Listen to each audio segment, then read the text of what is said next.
Crickets, and welcome back to I Have a Story.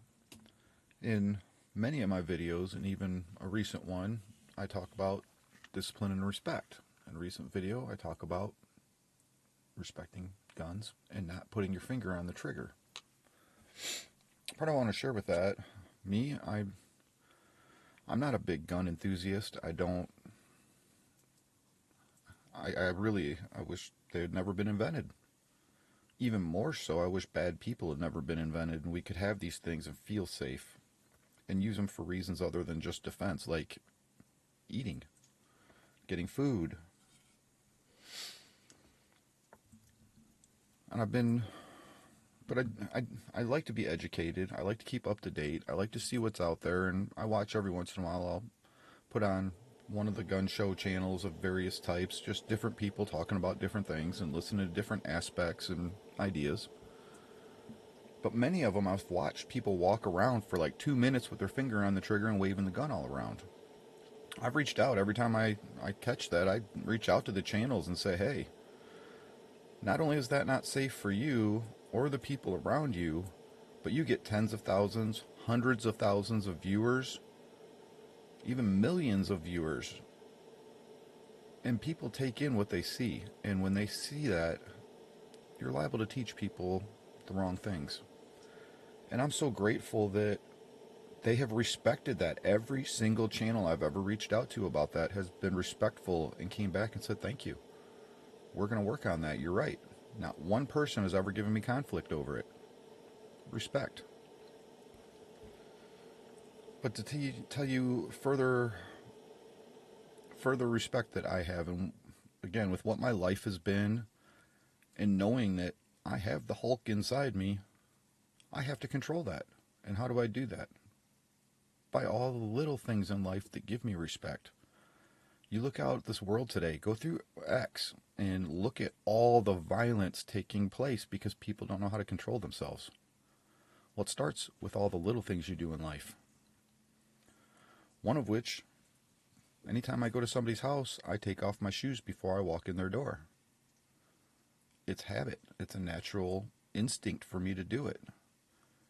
And people, a lot of people, what are you doing? Don't take your shoes off. My house is dirtier than your shoes are. And in some cases, they really are. I know people that have chipboard floors, which chipboard, like sawdust and glue compressed into a board. It gets wet, it falls apart, they've got chunks missing, and they raise animals and walk through animal stalls and then walk into their house with their shoes and boots, and that stuff all absorbs into that, and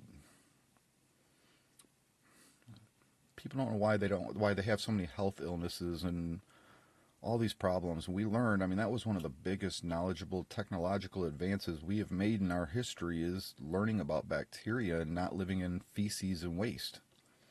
That right there is part of how we've saved so many lives and became a longer living human beings as to what we used to be.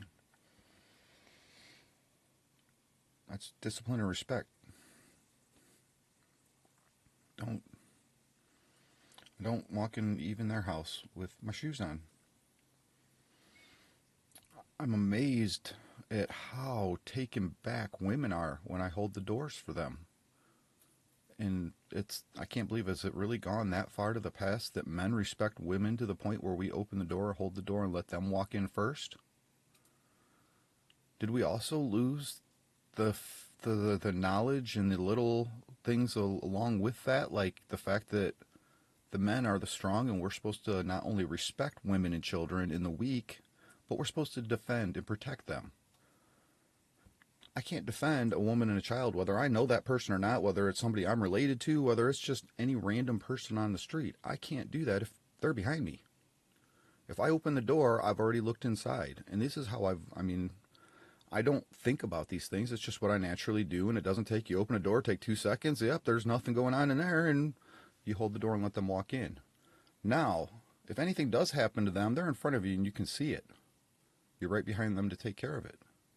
If anybody walks up behind you at those doors, who's the first person now that they are going to come in contact with? The strong, the men who are supposed to protect. These are all things I've naturally implemented into my life that are just It's natural for me. I don't even think about it. I just do it. I talked about with my wives. I always sleep on the side of the bed closest to the door because if anybody walks in that door, I'm the first line of defense and I'm the first thing they get to. I don't care whether I'm comfortable, they're comfortable on which side of the bed. Ask any woman I've ever slept with. I sleep on the door side. I don't care what the consequences are. Because the consequence of somebody coming through that door, and in my life it's happened enough times to where I really have to think about stuff like that. And not that I think about it, it's just, again, become a natural, instinctive, you just create the little things in your life to build yourself up to be that person. I don't know how many people would listen to this that remember back. I want to say it was roughly 2018. There was a military captain, and I believe he was a Navy sailor, if I remember correctly. He was a Navy captain. And he made a speech about making your bed in the morning. You take 1 to 2 minutes to make your bed in the morning. That starts your day out to be productive. The little things that we do like that make us a productive and obedient adult. We seem to have lost that today, haven't we? Anywhere I go, when it comes to mealtime, anybody who comes to my house and eat, I am the last person to eat. Every woman, child, and guest eats first. I learned these from my grandparents. Elders that I looked up to when I didn't have my own parents to look up to. Part of why I'm so old-fashioned and deep-rooted in the old-fashioned values that we used to have like this.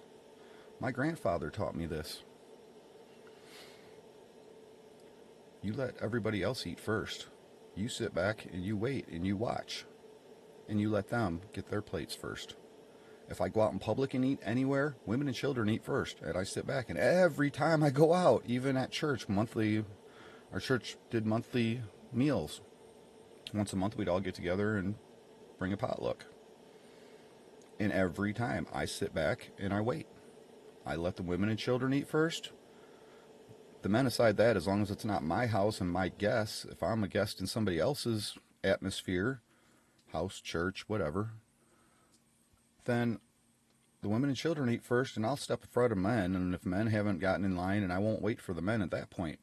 But there's a different line there. That wasn't my house. My house, I treat my guests with respect. These are all the ways and little things I do in life to keep myself in control.